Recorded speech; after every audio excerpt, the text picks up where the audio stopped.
Nous sommes à l'Institut de l'image de l'océan Indien, dans la ville du port, à l'île de la Réunion. Ce matin, les caméras n'étaient pas les seules à capter la lumière. C'est Sarah Lelouch, marraine du Festival international du film au féminin 2025, qui l'a partagé avec une salle comble de jeunes talents rayonnés. Venue transmettre son expérience et son regard engagé sur le cinéma, la réalisatrice a aussi animé une masterclass danse sincère, tournée vers l'essentiel, qui est de raconter, faire sentir et donner du sens. Pendant près de 2 heures, elle a évoqué son parcours, les combats des femmes dans l'industrie et l'importance de créer des images qui libèrent les voix plutôt que de les enfermer. Avec l'IA qui est celui des droits et de la propriété, puisque les gens ont commencé à diffuser sur Internet des images, des vidéos, capturer les films avec des caméras, les uploader sur Internet. Évidemment, la première industrie touchée, ça a été la musique.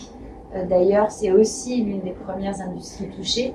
Je pense que l'arrivée de l'IA est beaucoup plus grave. Je sais pas. Dans un échange direct, elle a encouragé les étudiants à oser leur propre récit, à repousser les frontières du possible et à croire en la puissance du cinéma pour transformer le réel. Cette rencontre marque l'un des temps forts du Festival du film au féminin, qui affirme plus que jamais la place des femmes dans le 7e art et la nécessité d'ouvrir des espaces où leurs histoires résonnent. À La Réunion, au cœur de l'océan Indien, l'inspiration circule, les vocations se confirment. Et derrière chaque image, un futur regard de cinéma se construit. Sarah Lelouch, vous venez d'animer justement une masterclass avec des jeunes ici à l'Institut de l'image de l'océan Indien. Comment vous avez vécu ce moment quand on a entendu beaucoup de questions des jeunes qui sont intéressés par le sujet? Je l'ai vécu comme j'ai vécu les autres que j'ai faites avec des jeunes, c'est-à-dire que l'IA est un sujet qui suscite véritablement le débat, l'inquiétude. Je me rends compte à quel point ce ne sont pas seulement les seniors, comme on dit, qui ont peur de cette technologie-là, mais aussi les jeunes, surtout que ces jeunes aujourd'hui sont formés au métier de l'audiovisuel. Ils n'ont pas de cours d'IA dans leur formation. Et donc, tout d'un coup, effectivement, ça leur fait peur parce qu'ils se disent, on m'enseigne le cinéma, la tradition du cinéma, et là, on est en train de me parler de cet outil. C'est pour ça que c'est intéressant d'échanger avec eux et vraiment d'encourager les formations, multiplier les formations pour tout le monde. Mais c'est très riche pour moi d'entendre et d'échanger avec eux. Ça me prend à chaque fois... ça me donne à chaque fois la dimension et les enjeux que suppose l'IA. Il a été beaucoup question de la peur de l'avènement de l'IA. Beaucoup ont peur d'être remplacés par l'IA. Est-ce que la question aujourd'hui, est-ce que vous avez remarqué que la question est réelle aussi ici à l'île de la Réunion? Est-ce qu'il y a des inquiétudes par rapport à ça?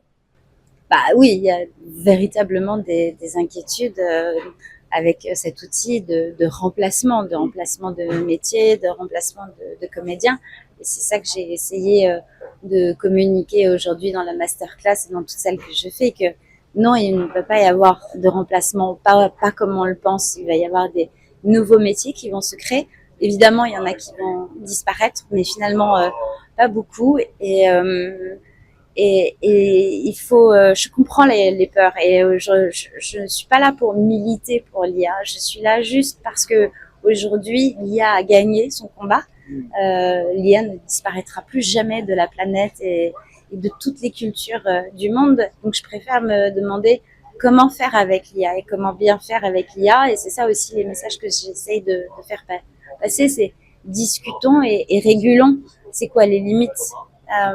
Et je crois que c'est absolument pas la mort du cinéma dans toute sa tradition. Au contraire, c'est peut-être la naissance d'un nouveau type de cinéma. Je pense, ça va permettre à performer en revanche le cinéma dans toute sa tradition.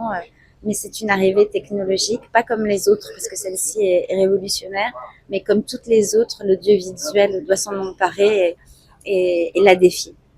Justement, vous avez précisé, clarifié lors de l'atelier que vous n'êtes pas une militante pour l'IA, mais militante pour la bonne utilisation de l'IA. C'est quoi une bonne utilisation de l'IA? Parce qu'à Maurice aussi, il y a beaucoup d'utilisation de l'IA en ce moment. Alors oui, c'est ça. C'est que on peut plus passer à côté de l'IA, mais il faut savoir l'utiliser. C'est comme une Formule 1. L'IA, c'est une Formule 1. On peut pas mettre n'importe qui au volant d'une Formule 1.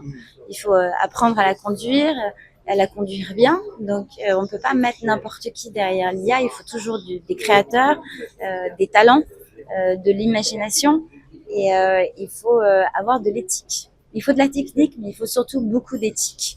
On peut pas faire n'importe quoi. Et c'est là où je milite pour une régulation française et européenne qui aujourd'hui n'existe pas. Il faudrait qu'on trouve une régulation qui mette tous les acteurs de l'industrie d'accord, comme c'est le cas aux États-Unis. Je ne peux pas dire à cause de cette grève, j'ai envie de dire grâce à cette grève, ils ont réussi à se mettre d'accord sur les limites de l'utilisation de l'IA. C'est le cas aussi en Angleterre. On est en retard, nous, aujourd'hui, en France et en Europe. Et je pense que si ça fait peur, c'est qu'on n'arrive pas à rassurer. Et si on n'arrive pas à rassurer, c'est qu'on n'a pas mis des limites, des lois ou qu'on n'a pas encore régulé. Ma dernière question maintenant, qu'est-ce que ça vous fait d'être présent pour ce beau festival international du film au féminin? Je vois que vous êtes marraine du festival. Ah bah, je suis ravie d'être aujourd'hui la marraine de ce festival, le festival du film au féminin. Je sais pas si j'ai ma place, mais je me sens à ma place parce que je milite avant de militer pour la bonne utilisation de l'IA. Je milite toujours en fait pour la diversité, pour l'égalité, la représentation en fait des femmes au cinéma, la représentation voilà des races aussi à l'image parce que on parle des femmes mais on parle pas peut-être suffisamment, les chiffres sont alarmants donc et puis je suis heureuse parce que c'est la première fois que je suis à la Réunion. Je découvre cette île, je découvre aussi le décalage qu'il y a aujourd'hui avec la culture de la métropole et la culture qu'il y a ici et c'est vachement intéressant. Alors, monsieur Séraphin Lanet, bonjour. Vous êtes le fondateur de l'Institut de l'image de l'océan Indien. Expliquez-nous un petit peu le rôle de cet institut à l'île de la Réunion. Que fait justement cet institut?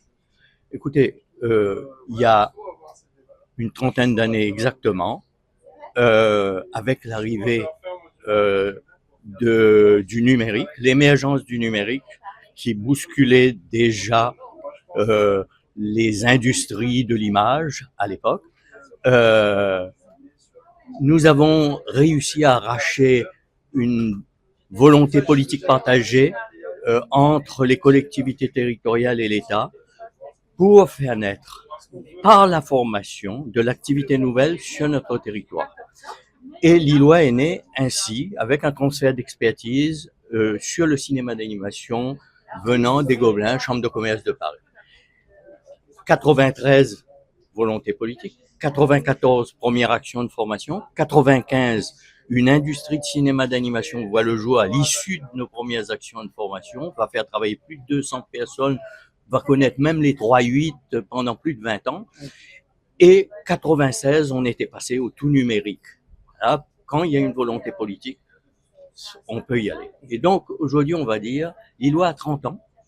Et pour ces 30 ans, l'ILOA prêche un peu dans le désert, a conçu un projet qui s'appelle l'Iliade. L'Iliade, comme l'Institut de l'image, de l'intelligence artificielle et du design émergent.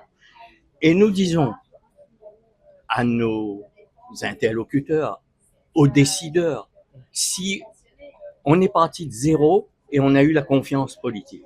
Aujourd'hui, qu'on a 30 ans d'expérience, qu'on a démontré qu'on pouvait être un petit territoire, isolé, mais que si on investit dans la formation des talents, au moment où il y a une révolution technologique, il y a un nivellement des savoirs, c'est à ce moment-là, tout territoire peut prendre place dans le concert mondial. Nous, c'est ce qu'on a démontré et c'est ce qu'on a envie de continuer à faire.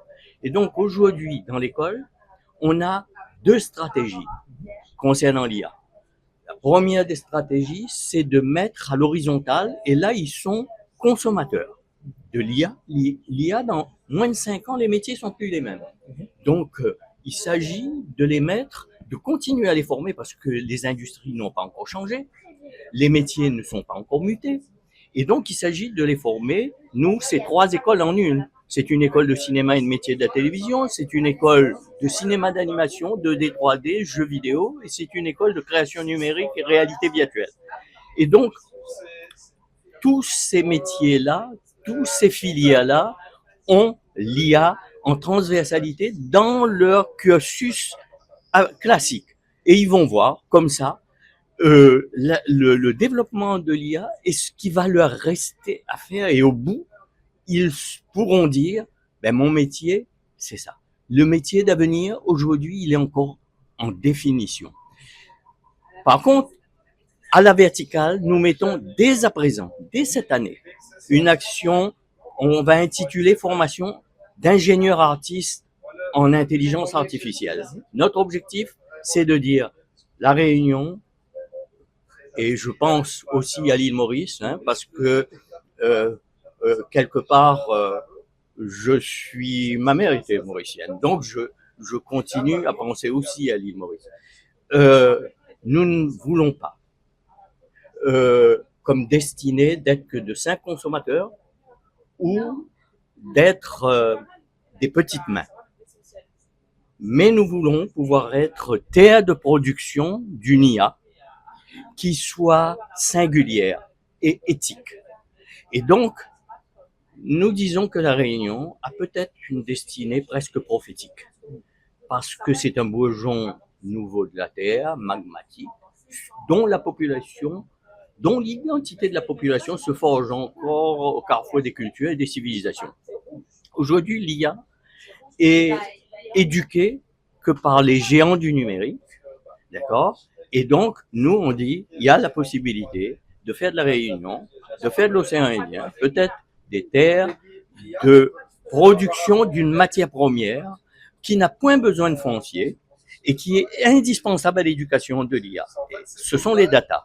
Mais nous souhaitons produire des data non confisqués par les géants du numérique, non pollués par Internet, mais à valeur universelle. Et c'est là qu'on peut prendre une place singulière auprès des producteurs de l'IA, en devenant aussi une terre d'éducation d'IA. Voilà, si vous voulez, l'ambition. Et justement, comment vous accueillez justement la présence de Sarah Lelouch aujourd'hui, qui a animé un masterclass justement autour de l'IA et appelé avec les jeunes réalisateurs?